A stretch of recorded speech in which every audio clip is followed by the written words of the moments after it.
Hey everybody, it's Mark at Woody Creative, and we are here talking with Stephen Putanti with FamilyLawClass.com. So today, Stephen, and this is part of, by the way, our 10 minutes or less series, so I'm going to set our timer. Stephen, we were talking about people who just come into your office and they want to convince you, and they're considering getting a divorce. They putting on a show and they think they have to convince you that they're in the right. How often does this happen? Well, thanks, Mark. It happens in almost every single case. Everyone comes in and they have a story to tell that they've practiced with their friends. They've run through the facts and circumstances. They've gotten their friends or relatives to justify their anger or their sadness or whatever it is. And now they're in front of the lawyer and they get to, kind of tell me the story that's been practiced or honed. And one of the things that I do, I try to be a good listener. I try to listen to all the facts and circumstances, what's happened. But what I try to do is steer them in the right direction. Most of the time, they're telling me this story because they're trying to prove to me that they're worthy to get the divorce. And what we call that in the legal world is fault versus no fault. And imagine this for a second. Decades ago, you used to have to, when you filed a petition for divorce, you had to prove that you were worthy of a divorce, right, that the judge would give you a divorce. So you actually did have to come in and say, he did this or she did that, or and you'd have to, what we call, prove that you were worthy of getting a judge to say, okay, I'm gonna let you get divorced. Right. We think that's kind of a crazy idea, but that used to be the case. And there's actually, I think there's still states that do that. Texas isn't one of them. Texas is a no-fault state. And I've actually had clients in the last 6 months that the other party says, I don't want a divorce, so you can't get one. And they come to me freaked out, like, oh my God, is he right or is she right? I can't get one because he won't agree to it. I'm like, no, you get it. It's not something you have to prove anymore. All you have to do is ask for it and you'll be given. Okay. However, when I listen to the story, what I'm listening for a different reason than they're telling me, if that makes sense. Right, they're telling me to try to prove that they're worthy of it, and I'm listening for certain elements of the story, because in Texas, we're not a state that recognizes, it has to be a 50-50 split. We are a community property state, which means any of the property that was created during the marriage, debts and assets, get divided.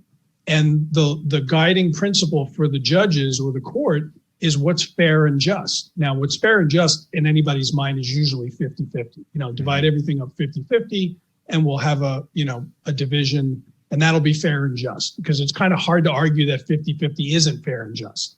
However, I'm sitting there listening to the story about somebody did something or somebody acted some way or somebody, is a board certified neurosurgeon and this person stayed home to raise the kids for 20 years and they don't have the education and they don't have the ability to earn that kind of money post-divorce.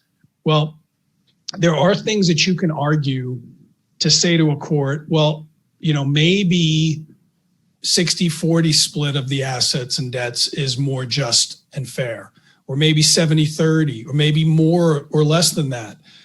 So when I'm listening to the person tell that story, I'm listening to facts that might fit into one of those categories. And there's quite a bit. There's 20-30 different cases that have gone through the legal system in Texas where somebody said, well, here's a set of facts, and I think fair and just is 70-30. And the court has said, yeah, you're right, it is 70-30. So we kind of take those cases as lawyers and we learn from them and try to apply them to the case that's before us. So I'll give you an example. I recently had a case where the couple wasn't married for the time period that the wife could argue for alimony. They were only married 8.5 years. However, there were facts involved in the marriage where she took time off from her very lucrative career to raise children, and therefore she was way behind in where she would have been had she continued on her career. Okay. So the argument was, a 50-50 split really isn't fair, because while he was advancing her career was actually going in reverse. Okay. It was actually getting, she was losing ground. She was losing clients. She was losing the ability to go out and network and things like that. So we argued that a 60-40 split was fair, and the settlement, actually, we didn't go to trial, but in her favor. 60-40 Yeah, in her favor. we agreed that 60-40 was Okay. more fair. Okay. Because she was starting behind. He was hitting the ground rolling with his career. She was getting 60%. She deserved 60% because she was having to start over. Correct. Okay.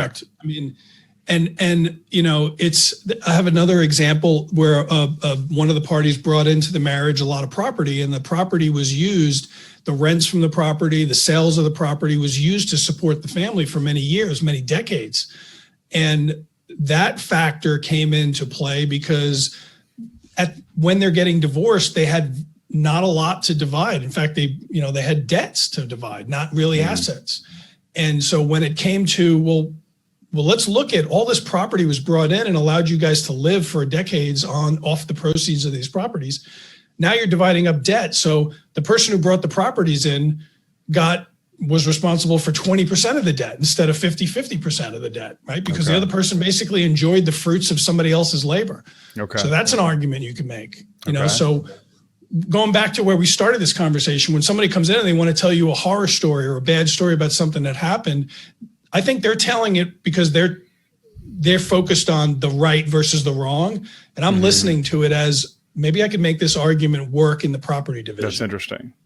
You know? So, and why do people need to know that? I mean, why do you want somebody to know that up front? Is it because they might think that they might not understand fault versus no fault and understand that you don't have to plead your case to me, that it's really more about I mean, I'm sure you're happy to be their counselor to a certain extent. Yeah. You're a therapist, they're a therapist to a certain extent, but why else do they need to know this?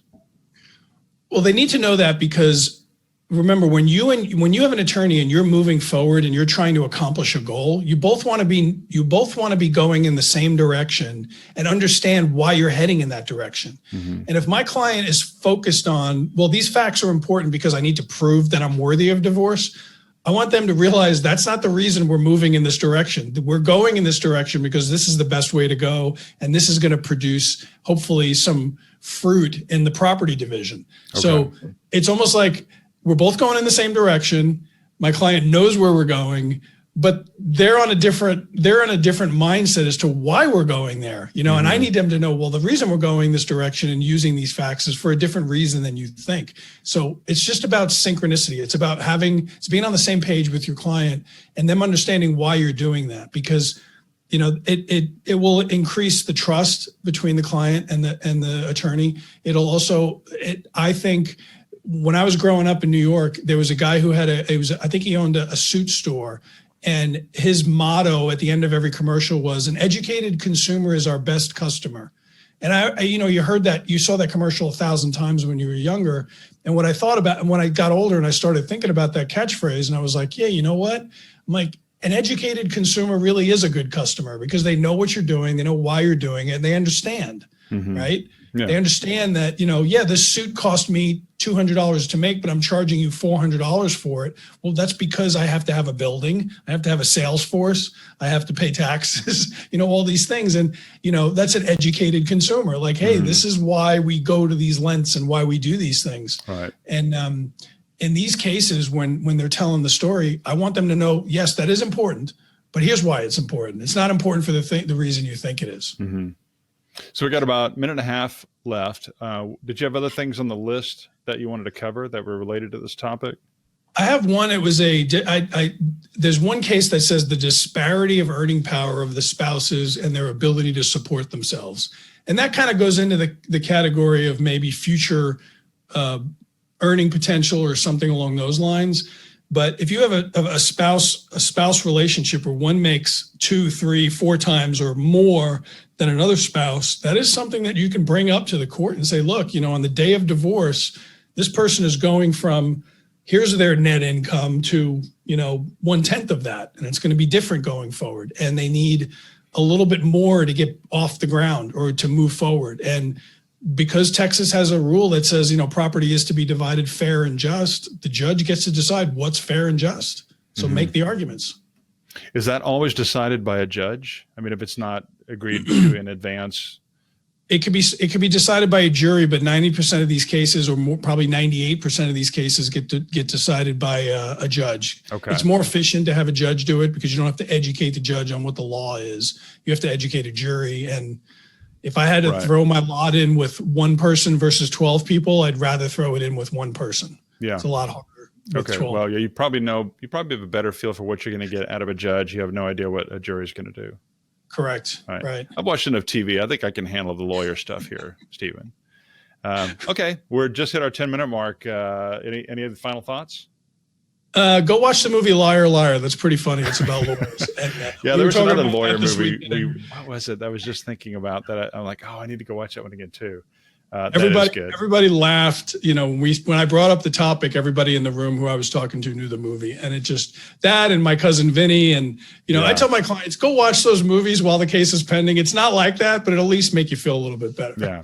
Or it was Steve Martin is a lawyer in All of Me. That's what we were just talking about, actually. So yeah, a lot of good comedy lawyer movies. All right, man. All right. Thanks very much. We'll talk to you in the next one. All right. Take care. All right, thanks, buddy.